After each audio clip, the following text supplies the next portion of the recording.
welcome to the Ghost of Harrenhal. My name's Simon. And I'm Mackelly. Thank you for joining us for episode 141 of our chapter-by-chapter book review of A Song of Ice and Fire by George Martin. Today we'll be discussing chapter 67 of A Clash of Kings. That's Tyrion 15. And as you know by now, we're going to chat about the chapter and try not to spoil any future plot points for you. And hopefully we're going to provide you some entertainment along the way. We'll summarise what happened, discuss our thoughts on it, provide some useful background, compare it to the television show, indulge in some hefty pedantry, and cover some relevant news and listener correspondence. Be sure to check out the show notes. They'll provide some additional information that'll help you follow along, particularly if you're not reading with us. How are you, Mackelly? I'm doing all right. You have in the notes, there's a glaring pedantry in the heart of this chapter. Mm-hmm. So I'm very curious and interested. When we get there, I'm going to quiz you on it. I want you to come up with it. I'm not telling you what it is, but it's big. It's unforgivable. Is it like when Tyrion changed horses in the middle of the battle on the Green Fork? I think worse, because that was confusing. This is just wrong. This is just flat out wrong. I'm doing just fine. It's a bit of a day of reflection for me because my boy, he's a tiny little toddler. He once was. He now is graduating college in 2 days. There's no coming back from that. He's been replaced. I tell you, I don't know where the time went, but yes. He graduates from college in 2 days, and, he's already accepted a job in another city, staying in state, so That's good, but he's apartment hunting and all that jazz, and, he just bought a TV for his new apartment, which he hasn't gotten a new apartment yet, but he's already got the TV for it. Interesting priorities right there. Yes. So... I need a roof over my TV. Right, that's phase 2. Phase 1, he locked in the TV. It was a Mother's Day deal. He got it off Amazon, so he had to lock that down. I was like, they'll also have a Memorial Day deal and a 4th of July Day deal. It'll all be the same. Anyway, how are you doing? I'm okay. I mean, as you know, we're both kind of worn out from work and stuff. But I got to go... We do like to talk about boating on the podcast. That's what we do. I went wakeboarding last weekend, and I actually did okay. I got up and wakeboarded and fell. No face plants or anything? There was one, but it was by the usually reliable Tim. But he'd been over the winter. He'd been watching videos of how to really jump on the wakeboard, and he went for it. And he got some air, I'll give him that. But when he landed, he face planted so hard. It scared me how hard he hit the water. It ripped the wakeboard off his feet. Oh, wow. Yeah, I mean, that thing is on there like iron. I cannot believe you could rip that off with just water pressure, but it just tore it off his feet. His feet were still there, right? we circled. That's what I thought. Like, are his feet out of there? We circled back and we're like, "You want to go again?" He was like, "Oh no, I'm good. I'm good for a while." But that was fun. It was nice. It's a little early for boating, so the water was quite chilly. I bet it was. Yes. And you guys, where did you go? Nearby, or did you go to the mountains? No, we went to the lake on the border between Virginia and North Carolina. Okay, yeah. It's called Carr Lake, but to everybody else on Earth who doesn't know that it's called Carr Lake, you would think it's called Kerr. Kerr, right. It is Kerr. Yes. That's a big lake. It goes on forever. Yeah. I've never been to Kerr. I've been to its sister lake, Gaston, just across the away there, but... Anyway, speaking of how worn out we are from both our day jobs and, putting together as good a show as we possibly can, I had Molly's volunteering, and so Stacy took her to her volunteer effort, and so I had the house to myself for a little bit. I sat down in the chair and fell asleep. When I woke up, I was like, oh. shoot, it's almost time to record. That's what I texted you and said, okay, I can record whatever. So Well, I wasn't asleep, but when you texted me, I was like, oh God, I'd forgotten we were recording. So, yes. Top level professional preparation there, everyone. That's right. We're here. We're here to count it for, and that's what matters. On the subject of volunteering, so tomorrow our company has given us a day off for our mental health. It's as if they know. So I'm going to volunteer in my wife's pre-kindergarten class. I'm going to help with the little reprobates. How nice! You going to teach from the bathroom, like Carson? No.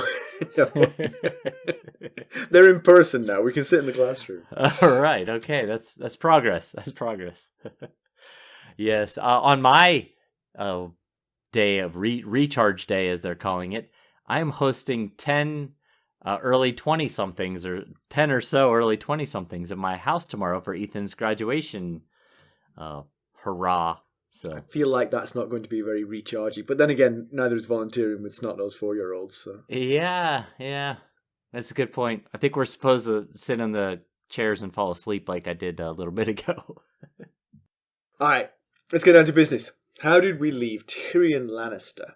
Last we saw of Tyrion, he was kicking posterior and taking names at the Battle of the Blackwater. It was all going swimmingly. Like a dream, even. Until Sir Mandon Moore of the Kingsguard, no less, betrayed Tyrion, all but killed him with a sword stroke to the face. Only the intervention of Podrick Payne, who appeared to kill Moore, we're not 100% sure, prevented Tyrion from being dispatched there and then. Mackelly, why don't we give him the summary of this one? Okay. Well, Tyrion dreams that he's laying in a bed in a dingy cellar surrounded by dying and injured men moaning, screaming, or crying for their mothers. He's laying in his own filth and unsure whether the acrid smoke is making his eyes water or if he's crying. If it's the latter, he must not let his father see him. He is a Lion of Lannister, after all. The room fades away and he finds himself on the tawny fields outside the city. He's surrounded by death and destruction. All the colour is gone from the world. He knows he's responsible for all of this, but he's forgotten why he did it. There's no sound except for the anguished voices of the dead. The Silent Sisters strip dead bodies and throw them on pyres, while maggots, wolves and crows tear at the flesh of others. Ravens fly overhead. He notices the sigils the dead men wear. Black hearts, grey lions, dead flowers, and pale ghostly stags. Tyrion thinks to ask the Silent Sisters why he killed them all, but he realizes he has no mouth, which would make it hard to do that. The discovery terrifies him, and he runs for the safety of the city. However, when he reaches the walls, the gates are closed to him. He wakes to find himself back in his bed in the Tower of the Hand. He's fevered, weak, and his head feels unnaturally huge. He tries to remember how he got here. Images of the battle flash before him, culminating in a memory of Sir Mandon Moore. The thought is too terrifying, so he pushes it from his mind. He calls for help, but none comes. Instead, he drifts back to sleep. This time, he dreams that people watch over him as he lays in bed. His sister and father, Varys and Littlefinger. He curses Littlefinger. They sent him to Bitterbridge and he never came back. Tyrion knows that this must be a dream because his father couldn't be here. He's in the west fighting Robb Stark. He wonders if they won or lost the battle, but realises that if they lost, he'd surely be dead, so they must have won. That realisation and the fact that he worked it out himself pleases him. His wits are returning, and those wits are all he has. He wakes again to find Pod sitting next to him. Pod runs off, and Tyrion realises his head is heavily bandaged in hard plaster. Pod returns with a Maester, who gives Tyrion milk of the poppy. Back out he goes. This time, he's at a great feast, seemingly in his honour. The singer Marillion sings of his deeds. All cheer him. Jaime knights him. His father smiles approvingly, and Shae is there to embrace him, calling him her Giant of Lannister. He wakes and feels like something is off with his room, but it's too dark to tell. His body hurts, especially his right side. He thinks of the battle and remembers that Sir Mandon tried to kill him, and would have if Pod hadn't saved him. It dawns on Tyrion that he's no longer in his chamber, or even the Tower of the Hand for that matter, but he loses his battle with consciousness yet again. He dreams of a warm cottage along the sunset sea that he shares with Tysha. There's a lot of kissing and professing of their love for each other, especially by Tysha. It's beautiful and sweet, but Tyrion remembers that it was all a lie. She was hired by Jaime to play a role for gold. He comes to as Maester Balabar prepares to dose him again with milk of the poppy. But Tyrion's not having it. He grabs the Maester's chain and chokes him with it. He wants the bandages off his face, and a mirror, and wine. After 2 cups of wine, he's ready to try the mirror. His face is badly disfigured. A long crooked gash goes from under his left eye to the right side of his jaw, and 3/4 of his nose is gone. He fully recalls now how Sir Mandon had tried to take his head off, but Tyrion pulled back at the last second. He thinks his sister must have put Mandon up to it, as do I. Balabar tells him he's in Maegor's holdfast, so the Queen can watch over him herself. Tyrion wants to move back to the Tower of the Hand immediately, but Balabar has the unenviable job of telling him he's no longer Hand of the King. His father, Tywin, has taken that role. Balabar also explains that it was Tywin, Mace Tyrell, and Littlefinger who rode to the city's rescue. At this, Tyrion asks that Balabar fetch Pod. When his squire arrives, he instructs him to find Maester Franken and have him prepare dream wine. No more milk of the poppy for Tyrion. Pod also tells him that Bronn has been knighted. Tyrion wants Pod to find him so he can stand guard over Tyrion. Finally, Pod confirms that he did kill Mandon by pushing him overboard. Tyrion tells him to keep that between the two of them. With that, he drifts back off to sleep, hoping to once again dream of Tysha. So this is like just basically one long dream, as was the previous Tyrion chapter. I see what you did there. Yeah, thanks. Which they're usually right with symbolism for us, for extracting clues as to where things are going and connections, but this one seems to be more about the past and less about the future, really. And definitely there's a mixture here of reality and the dreams. I mean, like, he dreams the people standing over him, probably there were at various points, so it's not quite clear what's a dream and what's not. Right. But certainly the death he's witnessed, I mean, clearly at various points he's seeing other dying people around him, and at various points he's just remembering being on the battlefield. And Tysha, I mean, the Tysha part is clearly a dream, but maybe Shay came to visit him and he sort of muddled those two as well. Oh, yes. I did think about the fact that there was no Shay. Now, of course, she could have come while he was sleeping and and he'd not know she was there. Or I like this idea that maybe her presence caused him to have a augmented reality situation here. Right. But basically, I'm getting my excuses in up front. There's not an awful lot to go on here. This is not the richest soil we've had to work with. No, it's definitely not. Yeah. So his death dream corresponds with the time that he was... we hear from Balabar at the end that he was in a dungeon with the other injured men. Right. So the death dream corresponds, the dream of all the dying soldiers corresponds with him lying in a room with lots of dying soldiers. So clearly the real and the dream were mixing together there. Right. Not the greatest reward for his service to the king. Not the greatest reward. I mean, forget the fact that he's going to be overlooked in the accolades for this battle, but just the fact he fought. Nobody who fought for King's Landing should be thrown in a dungeon and left to die or live as they see fit. Right. Yeah.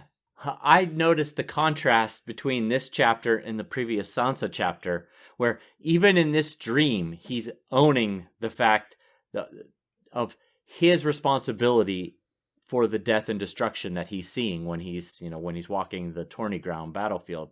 Whereas in the waking world in Sansa 8, he was given no part of the credit for the success of his side. He was completely overlooked. If Joffrey had said, but lots of people died, he would have then said, and that was Tyrion. But yeah, I mean, he literally thinks they died at my command. All these people died at my command. So yeah, he's definitely self-aware enough to take responsibility for the things that he's caused. Yes. And, he hears the voice. At first, this dream is all, there's no color. He mentions, I think we mentioned in the summary, that all color has been leached from the surcoats of the dead, and there's actually no color in the dream at all. There's a black, gray, and white is all there is.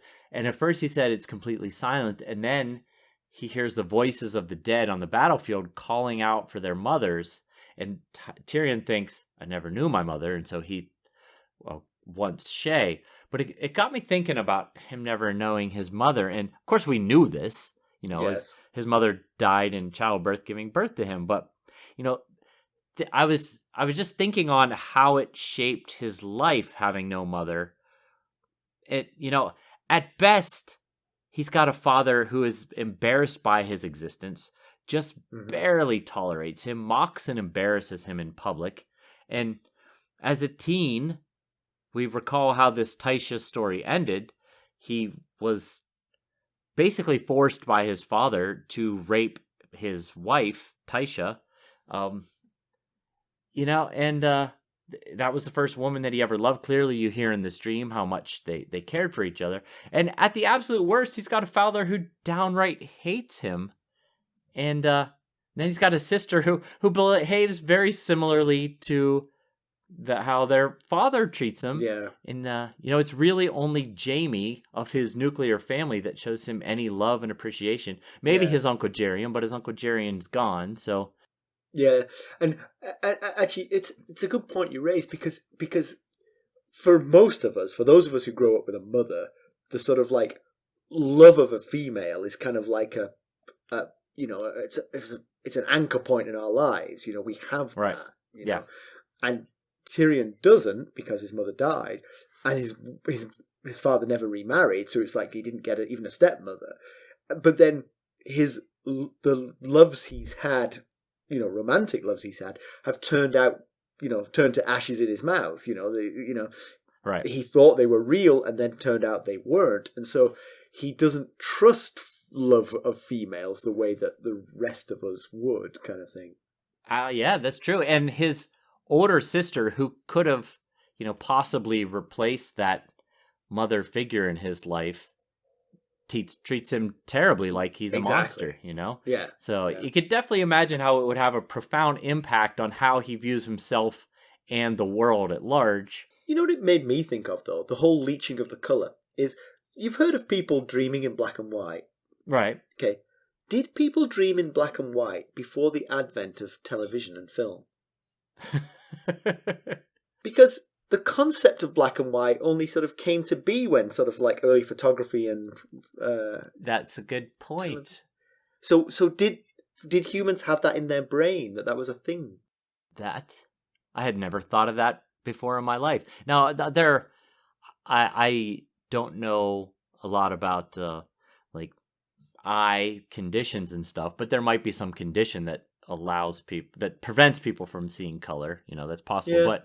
But aside from that, yeah, that's a very good point. People wouldn't know. I guess picture books would have been, like charcoal drawings and stuff, but... A drawing of something in black and white is not something that I would think, well, but yeah, I guess so. I guess charcoal drawings are black and white representations, yeah. One thing I'll say about this chapter, we've several mentions of him lying in his own filth. I mean, like multiple times in this chapter. Right. He either soils or wets himself.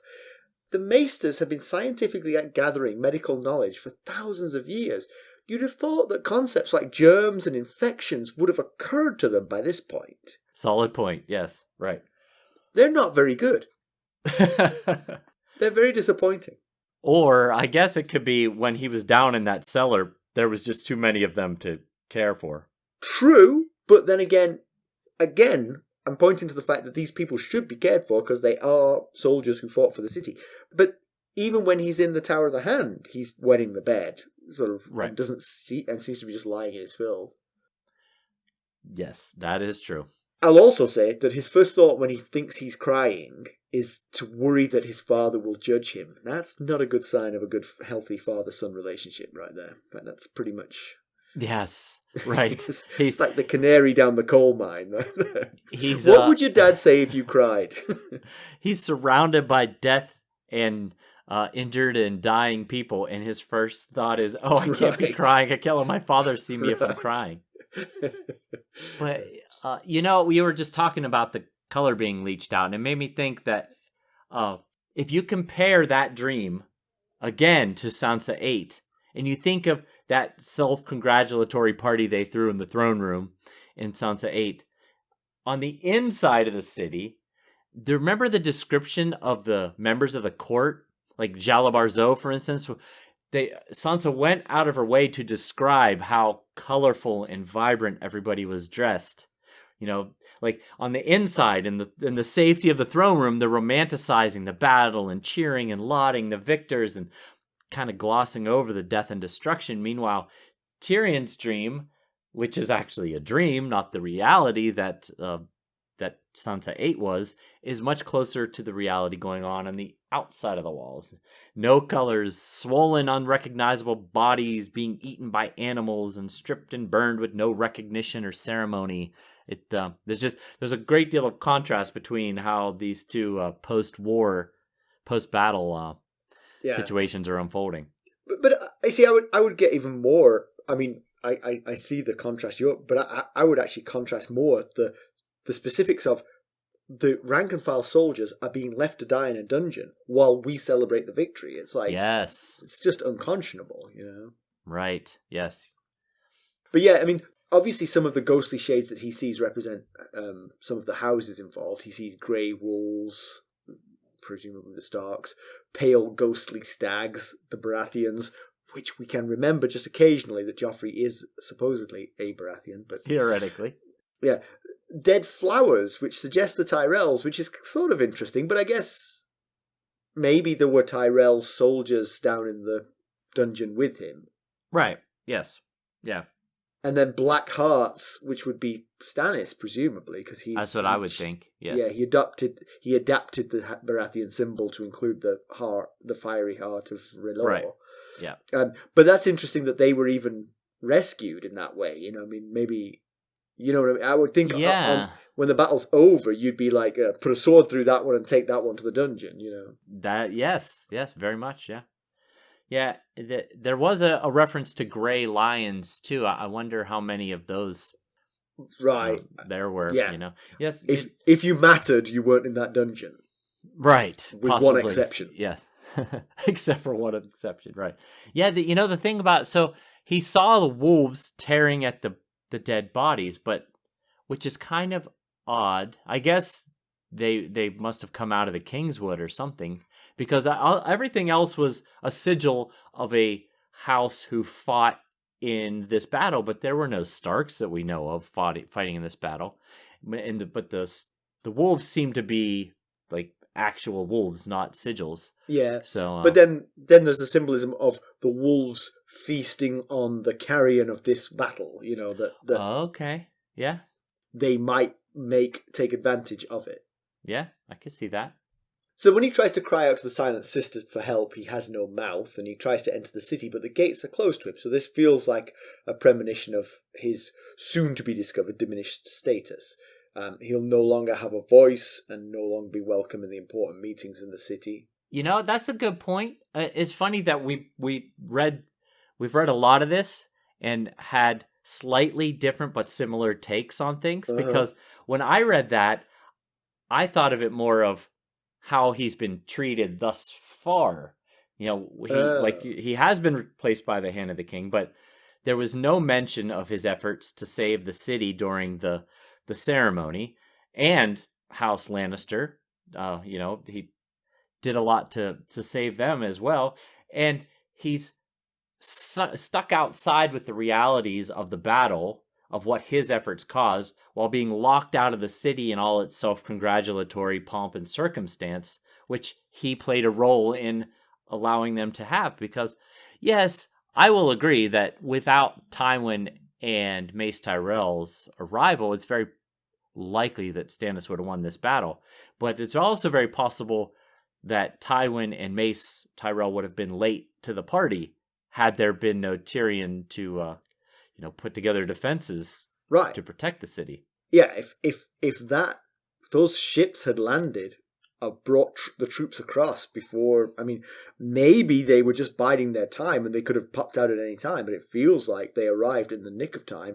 The nick of time only existed because of Tyrion's efforts. Right. That is the question. We don't know if they were laying in wait for him to Stannis to split his forces on each side of the river, or if they just arrived right then and managed to save the day.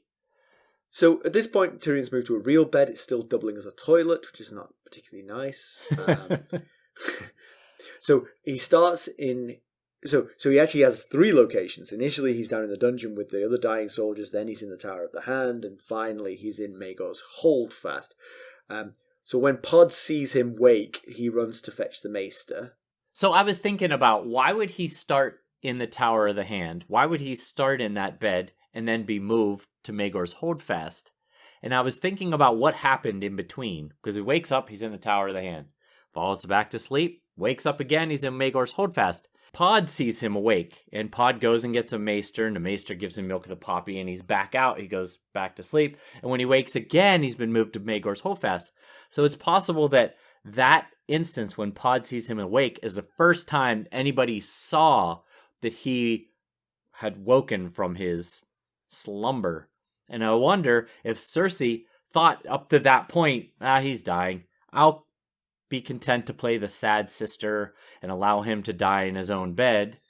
And then once he woke, she wanted him closer to her so she could make sure that didn't happen again. His waking, you mean? Yes, that he didn't wake again. Yeah, it's a good point. I mean, it is, if that's true, that's a strange act of compassion by Cersei. That she was allowing to let him die in his own bed. In his own bed. It's like, so maybe that was just a dream. Maybe he was never in the Tower of the Hand.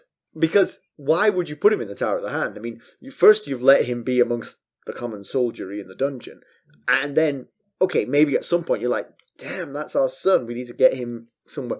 But he's been stripped of that office. You know Tywin's going to be the Hand of the King. So you'd think there might not have been that intermediate space.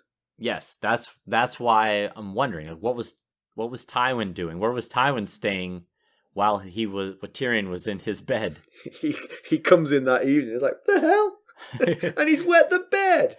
He's wet the bed. It smells like urine in here.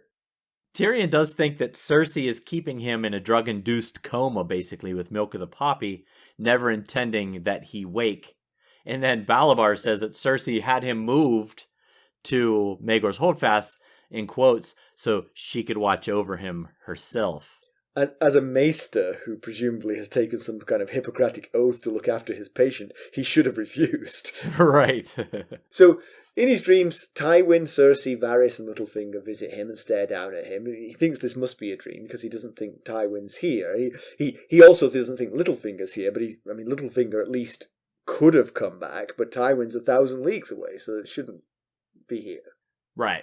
So I think you alluded to this earlier. It feels like that actually wasn't a dream. He thought it was a dream only because it didn't make sense for his father to be there. Right. It doesn't make a lot of sense for Cersei to be there unless she's like smothering with a pillow.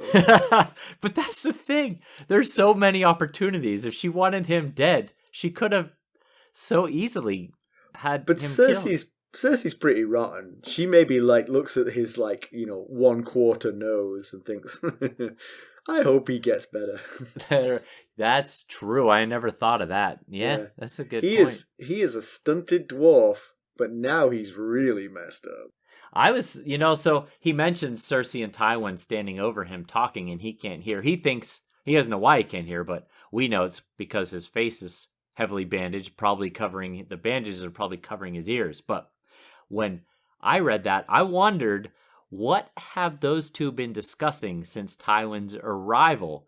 Has she been filling his head with poison about, taking credit for things that went well and laying blame at Tyrion's feet for things that didn't go well? Yeah, but Tywin's too calculating to believe her. She was in charge when Ned Stark was beheaded, right? Right.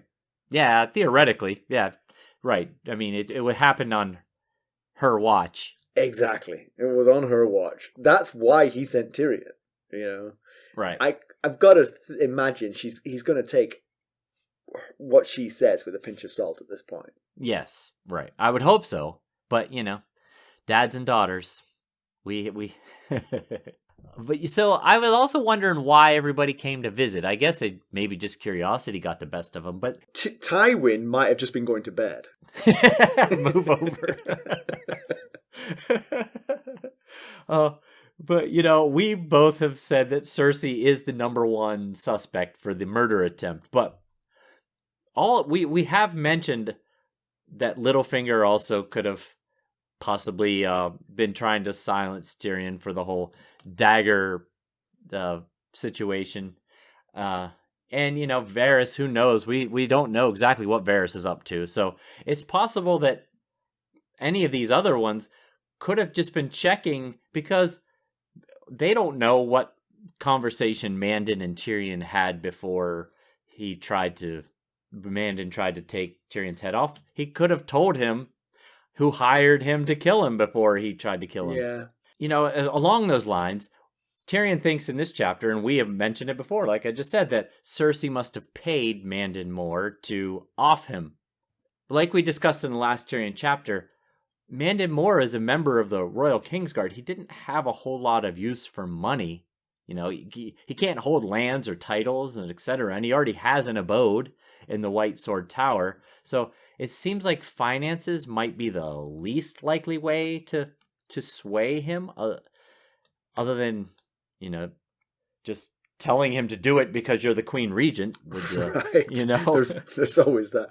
And of course, Mandon Moore, being who he is, was like, sure, whatever. Okay, you say. And again, that also brings me back to the possibility of King Joffrey, because he's the king. Whatever he tells the Kingsguard to do, they do without question for the most part. I mean, see Sansa, and she'll tell you about that.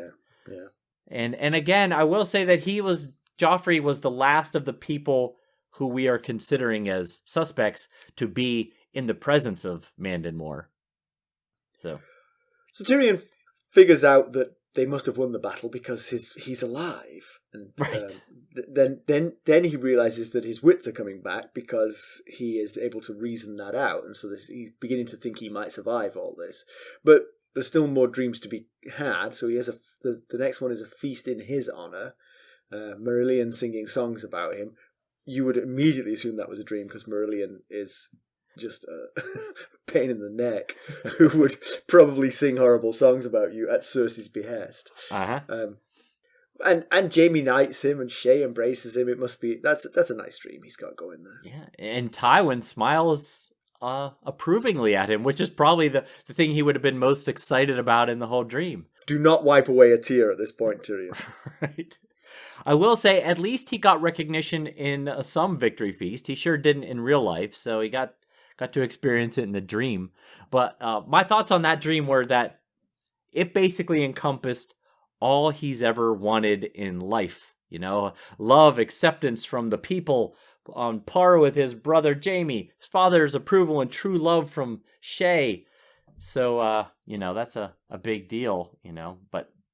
So when he wakes from that one, he's no longer in the Tower of the Hand. He's got this terrible pain in his right side, and now he remembers what Sir Mandon Moore did without any equivocation. It's like, he tried to kill me. And we weren't sure in the last chapter if Pod had actually killed Mandon Moore, if he pushed him or if Mandon fell, but it seems now that through Tyrion's recollection, Pod literally pushed him overboard. Right, yeah. It seems like it, because at the very last paragraph of the chapter, Pod says, I didn't mean to He was going to say kill him, but he couldn't get the words out. So, yes, it seems like we have our answer on that. So Tyrion's next dream is probably the sweetest of all. It's him and Tysha and their brief marital bliss. And as we said, given Tyrion's background, you can see how a relationship like this would be so intoxicating to him. First love can be to anyone, but he being so sad and lonely at home, it would have been particularly easy for him to fall to an infatuation like this. Oh, yeah, absolutely. And, it's something he's been searching for ever since, that to recapture that feeling. That's why he does things like have a pretend fantasy relationship with Shae. And you can certainly see elements of his time with Tysha in this fantasy life with Shae. But I'll haul you up here. Is his relationship with Shae a fantasy? I think at times. To me, it seems pretty real.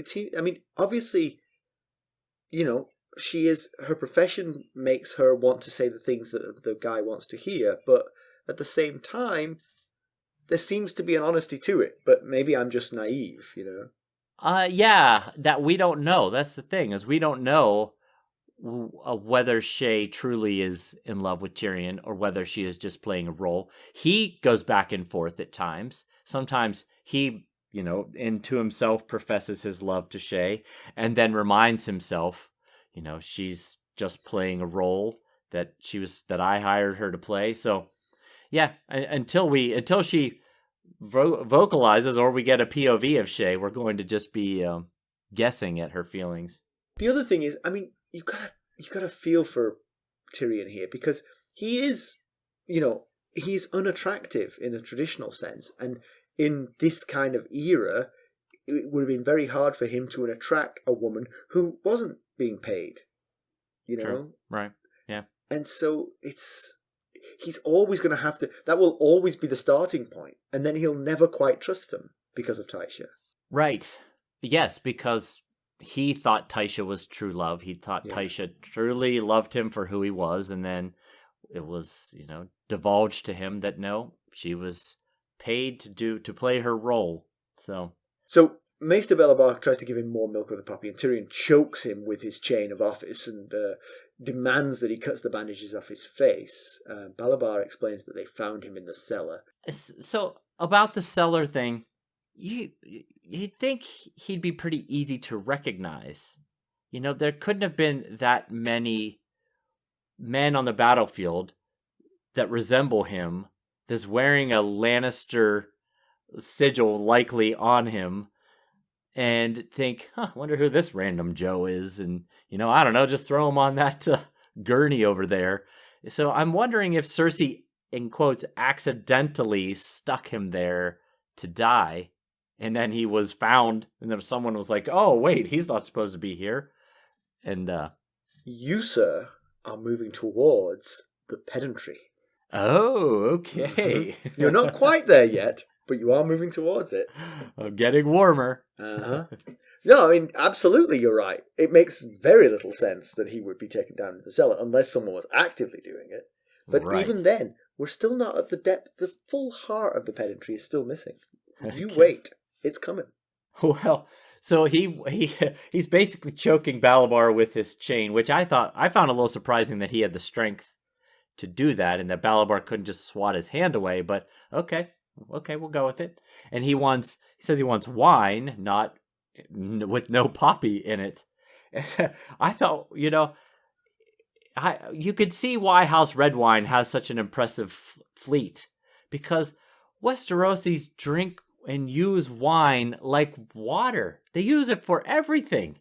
Balabar, in just a few sentences or paragraphs before this part, Balabar says he used boiled wine to clean Tyrion's wounds.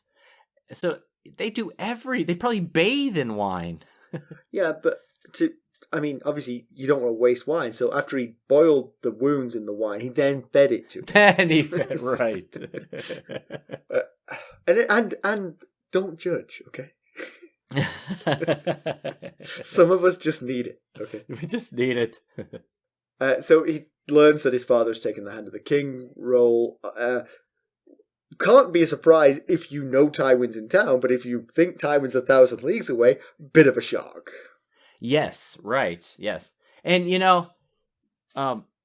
he wanted, the way he found out that his father was in town and has stripped him of his title and job and had taken it for himself, is because he wants to be moved back to the Tower of the Hand. And Balabar is like, well, see, the thing is this. I'd like to, but I can't, because your dad's back. And, he wanted to be back in the Tower of the Hand where he could have his own men around him. And that made me wonder, so far there's been no word on if his mountain clansmen have returned from the Kingswood now that the battle is over. Shagga and company, you think they might have stopped in. Maybe they weren't allowed. Maybe they've been restricted. But I'm curious whether they'll be back, whether they have returned safely or not. We'll have to find out, I guess. So against Doctor's orders, he takes a look at himself in the mirror. It's not great. It's a jagged gash from below his left eye all the way across to his right jaw, with 3/4 of his nose gone. And he has reasons to not be very secure about his appearance, and this is not going to help. Yeah, and they already call him, names like the imp and the evil monkey demon. And I can't imagine this is going to have an positive impact on that. So you just got to wonder, people are already making assumptions about him because, he's small of stature and, his hips don't move like he'd like them to and stuff. So now they're going to see this face, which has been disfigured. And are they going to make more assumptions about what and who he is? But I did think he could go by the nickname Tyrion Cleftjaw. That worked for Dagmar. So that's good. Maybe that will help him. His jaw is not quite as cleft as Dagmar's, but yeah, it's a good point. Maybe cleft nose. Cleft face. So Bronn has been knighted, and so our speculation that he rode the ox out of town after raising the boom chain sadly proves not true. That would have been a fun one if we had POVs of Bronn riding an ox around town, around Westeros. He's been knighted. So, yay for Bronn. Yes. But, it's quite the social climb since agreeing to be Tyrion's champion back at the Eyrie. He's risen from sellsword to Hand of the King's right-hand man, and now Sir Bronn, so... I'll actually say that last one is not necessarily up from the previous one. Right-hand man to the Hand of the King is one-man job. They just knighted 600 people. That's a good point. I mean, literally, if you survived the battle, you got knighted. You got a knighthood, except for Tyrion. All he did was ride an ox. He got knighted. But, it got me wondering about old Bronn here. Now that he's officially a knight, and Tyrion's no longer the Hand of the King, will he still be so keen to be Tyrion's right-hand man, Yeah. He might no longer feel the need to be so connected. He's got his own thing going on here. But Tyrion still owes him a debt, doesn't he? I mean, it feels like Tyrion still owes him a debt. I mean, he's been paying him in kind so far, but I think Tyrion promised him some considerable riches, didn't he? That's a good point. He did say, if you're ever thinking of betraying me, come to me first and I will match or double the offer or whatever. So, yeah, that's a good point. He does, I guess as long as Tyrion's willing to continue to shell out. Right, but the thing is now, of course, the person who owns the purse strings from which Tyrion might be paying you is in town. So maybe you don't need the middleman anymore. That's a good point. Yeah. All right, do you have some background for us? Background. So we've heard often enough about our characters taking milk of the poppy to sleep or to dull intense pain, as what both were happening in this chapter here. In fact, milk of the poppy seems to be one of the few things that is universally used across this known world that we've, at least as far as we've experienced, but we've never really talked much about what it is. So milk of the poppy, as you might guess, is a painkiller made from the poppy flower.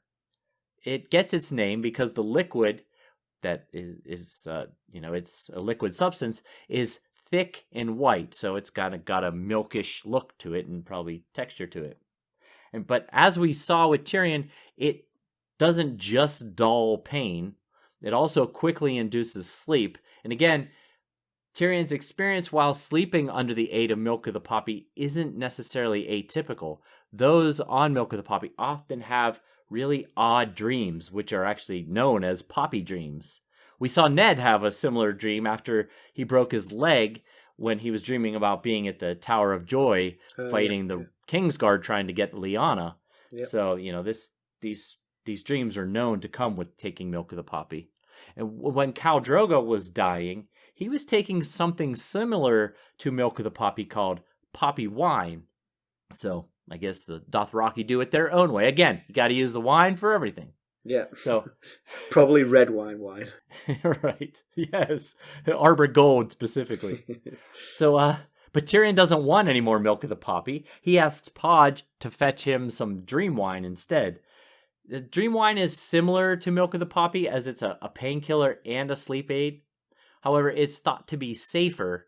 In fact, you can even add poppy to dream wine, and it's still thought to be a safer alternative to milk of the poppy. But is there an active ingredient in the dream wine beyond the alcohol? Or is it just strong alcohol? Because I was curious about that, if there's anything in there that actually kills the pain. Alcohol does that, but... Yes, that is a very good question. There's no information provided about that. There was very little information provided about dream wine. So, okay. But yeah, that's a very good question. I don't know. Comparison with a television show. It's not the greatest television to watch somebody dreaming while they're in pain in a bed. Wasn't there a whole movie called Misery with James Caan? Was it James Caan? I think it is James Caan, yeah. I think it's James Caan. Kathy Bates, right? Yes. So this is mostly skipped. Tyrion is cared for by Maester Pycelle in Pycelle's chambers. Okay. And when Tyrion finally wakes, with a hitch in his throat, he thanks Pod for saving his life. Shay comes to remove his bandages. And she can't hide her winces when the bandages come off. Although, honestly, just for the sake of makeup, his scars are not as bad as they are in the book. Yes, I recall this. Yeah, but she says she loves him anyway, so that's kind of sweet. That's the sort of Tysha part of this. Right. It's captured by Shay still being nice to him. Pedantry Corner. The segment we've all been waiting for. Everyone just went to their chapter markers and went straight to Pedantry Corner. So well, you got 90% of the way. It's like, how could you put Tyrion in with the common soldiery? Right. Because it's Tyrion Lannister. He's dressed like a Lannister. He's 4'6", and he's injured on the battlefield. How does he get lumped in with everybody else? Was there a whole platoon of dwarves in Lannister garb? It's crazy. All right, but you could say, well, this is phase 2 of the kill Tyrion plan. Just throw him in with everybody else. Right, Gen Pop. Here's my question. What did Podrick Payne do after he killed Sir Mandon Moore? Did he... He's just killed a member of the Kingsguard to save Tyrion Lannister's life. Did he just walk off and leave Tyrion there to be dragged to the dungeon where he could later go and say, that's Tyrion Lannister? He would have, rested his head on his lap and said soothing things and made sure he got... It makes no sense. Yeah, the only thing that could have happened is him being just a boy. People like, okay, we got this kid. We got this. Scram, I guess, is maybe. Possible. Maybe. But I mean, who amongst the Silent Sisters or the Maesters or whoever it is dragging the wounded off the thing would override Pod if Pod said, but that's Tyrion Lannister? Are they all on Cersei's payroll? Yes, good point. Yes, very good point.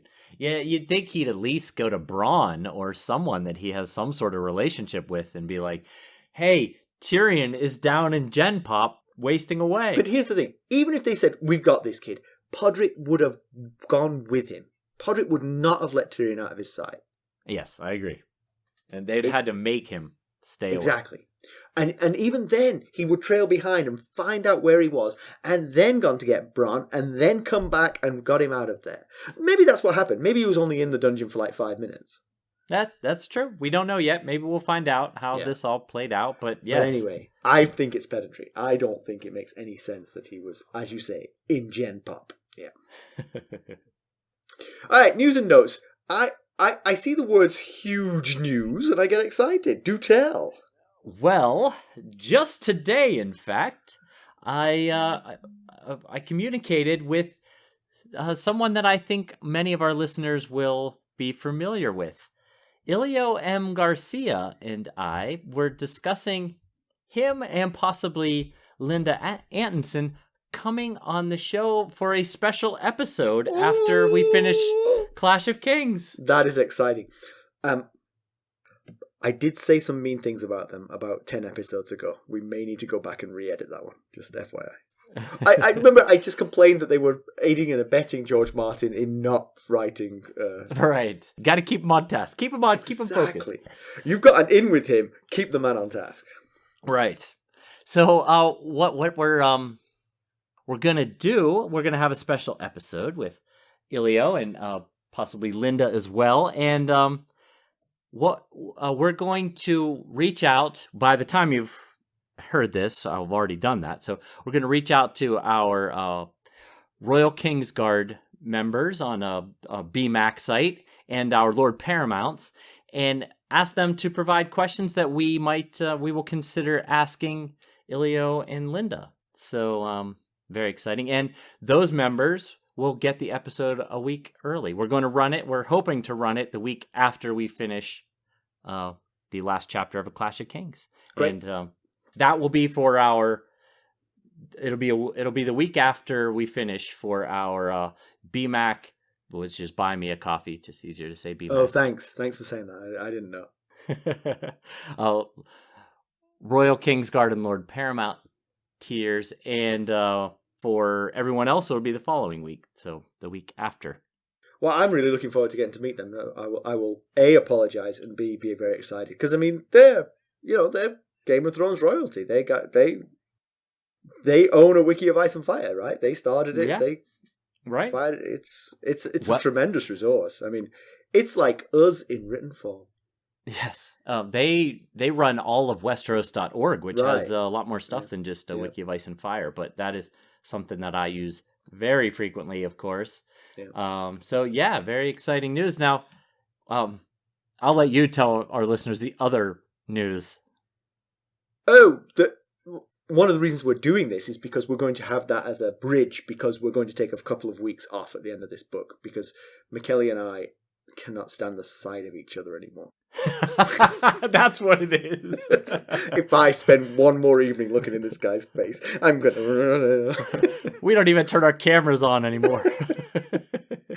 I feel towards Mackelly as Tyrion feels towards Cersei right now. we just need a little bit of break to recharge, because we're tired. So the interview with Elio and hopefully Linda will be the bridge to keep you going while we take a couple of weeks off. Right. I'm very excited about that. Very excited. I had goosebumps when I saw the email from Ilio. I got goosebumps. That's so exciting. Me too. I was talking to my boss and I was still typing with my left hand like, oh my God. So that's very exciting. Some news around George Martin's blog. He had a post. This was actually cut from last week's episode because we were very long last week. I think we've got the longest episode ever, I think. It was close. Yeah, it was right up there. Martin had a long, sprawling, not a blog post. I get that out. He talked about the New York sports teams, NFL drafts, and dark winds, and his cinema in Santa Fe, and the railway that he just got up and running. But there was also news that we listeners would find most interesting about the Winds of Winter and the House of the Dragon updates. So those are the ones we're going to focus on here. So I'm just going to read this directly, his quote. He said, Winds of Winter is going to be a big book. The way it's going, it could be bigger than A Storm of Swords and A Dance with Dragons, the longest books in the series to date, which this isn't his quote, but that's 80 chapters and 71 chapters respectively there. Mm-hmm. So, and then he went on with, I do usually cut and trim once I finish, but I need to finish first. Mm-hmm. And we all went, right. But then he went on to say that he has seen some rough cuts of a couple more House of the Dragon episodes, and he's very happy. His quote is, those of you who like complex, conflicted, gray characters, as I do, will like this series, I think. There will be plenty of dragons and battles, to be sure, but the spine of the story is the human conflicts, the love and the hate, the character drama rather than action and adventure. I watched the trailer for that today. It looks interesting. And one of the main characters, one of the actresses, is from my hometown. Get out. Yeah, Olivia Wilde. I don't know her particularly, but she's from my hometown. Yeah. Very cool. Yeah. All right. Because I'm so ancient, I believe I'd actually moved out of my hometown before she was born in my hometown, but still my hometown. Do you know a famous actor is from my hometown as well? Yeah, but you have a much bigger town than I do. True. I'm not including all of Pittsburgh. I'm talking the little town I lived in outside of Pittsburgh. Oh, that's good. Go on. Jimmy Stewart and I are from the same hometown. In fact, we went to the same high school. Not at the same time, obviously. Who? Jimmy Stewart. Oh, like old actor, like Yes, old. He was in some very famous movies, not the least of which being oh my god. It's going to be something like it's a Christmas thing. Yes, I'm totally blanking on the name of it. Called It's a Wonderful Life. Good Lord. My dad played Clarence in the town theater production of that play for like 10 straight years, and I totally drew a blank on the name of it. So, but he also was in Mr. Smith Went to Washington and a bunch of other really famous films from back in the day. My hometown actually is a hotbed of acting, and that is quite in large part because of a very, very long-running soap opera in the UK called Coronation Street, which is set in the north of England, where I'm from. And so to be in that show, you need the right accent. And so my hometown has the accent for that show. And so there's a youth theatre workshop, which is a production line for becoming an actor on that show. And that's hugely popular. I mean, tens of millions of people watch that show. Huh. Very cool. So, yeah. So you missed the boat on that, I guess, huh? I had another calling. All right, we have a review we should read out before we... Yes, it's a fantastic review. I was very excited for you to see this review. I read this before we started, and I do have to correct it at one point, but otherwise it's good. Yeah. I saw where you'll need to make a correction. So on podchaser.com, a listener called Nightfall, which is a great name, said, "Hey, Simon and Mackelly, I discovered your podcast a few weeks ago as I was looking for a good Game of Thrones podcast as I'm nearly done with Book 1 of A Song of Ice and Fire and wanted a good companion to delve deeper into the world of Westeros. After trying a few of them," it's always a mistake, "I was left disappointed. They just didn't work for me and I found myself bored halfway through, but when I eventually found Ghost of Harrenhal, I was hooked. I must have gone through at least 5 episodes in a day, and I must say I was extremely impressed with the amount of hard work and effort you guys put into each and every episode. Unlike many other podcasts, the quality is absolutely top-notch. I found myself devouring episode after episode. The detailed analysis and discussion of each chapter is very intriguing and made me realise many things that I'd missed on my read-through.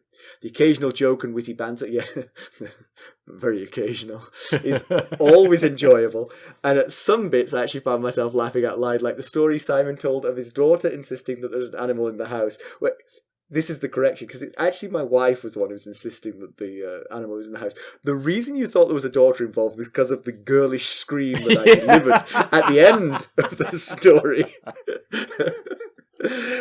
And when Simon finally found said animal, I could almost hear the scream he described. Those are the bits that make me truly enjoy and love the podcast. You guys are doing an absolutely phenomenal job with the pod. Thank you so much for providing us with the entertainment we need in these times. Keep them coming. So thank you so much, Nightfall. That's terrific.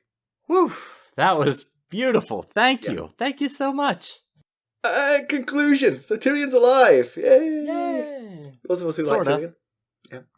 Yeah. Pod is a hero. And also a slayer of Kingsguard. That takes some doing. Yes, that's right. He'll go down in the annals of Westerosi history. But he shouldn't have gone off to do that lap of honour, leaving his his boss to die. That was thoughtless. He was worn out after all that. He needed the breather. Tyrion was dragged away while Pod was napping. So is Tyrion's care truly in his benefit? I mean, he is being kept alive, but is he being kept alive? It seems like the Maester is primarily feeding him milk of the poppy to keep him docile. Right. Yes. So that does feel like that might not be what the Maester would do if he truly cared about Tyrion. That might be commands coming from on high. Right. Yeah. That, of course, that's what Tyrion thinks is happening. So, yeah. After this chapter, when I was thinking back about it for conclusion purposes, my thought was, and we thought Theon woke up from a nightmare to a living one when his sister arrived in Winterfell. Tyrion is waking up from a nightmare to a whole nother level here. He lost his nose, the job that he loved, and wait until he finds out how the credit for defending the city was taken from him by pretty much everyone else at court And Except it's not for him. just his bossy sister, it's his father that's come to town. Right, yes. And all of this has been done by his family. If he's correct in assuming that it was Cersei who influenced Sir Mandon to try and kill him. So yeah, that was my primary thought after reading this chapter. Has Cersei been poisoning, well, not literally poisoning, but dripping poison into Tywin's ear about what Tyrion has done in King's Landing in the intervening time? Obviously the guess is yes. She's hardly going to be saying all the good things he did. Tyrion did such a good job fixing the mess that I created. Right. Yes. Seems unlikely. But is Tywin smart enough to see through it? Yes. Or does he care enough about Tyrion to bother seeing through it? Right. Both good questions. Bronn got knighted. That's nice, yeah. He was not alone. And Tyrion still dreams of Tysha, even though he has Shae now. He doesn't need Tysha, but he still dreams of her. And yeah, it makes my heart hurt a little bit for Tyrion that he has these. He just wants to be loved, and he can't. Right. He can't. He finds love, but he can't trust it. Yeah, that is exactly. He can't trust it because he was there when the deal was made that, you know, she will be his person and he will take care of her because of it. So yeah, yeah. But speaking of Shae, I'm wondering what happens now with Shae now that Tywin is back in town, because Tywin is the one that said, pardon my French here, I'm quoting Tywin, that he is not permitted to take the whore to court. Right. So he might know what she looks like. He knows that Tyrion had this, had Shae.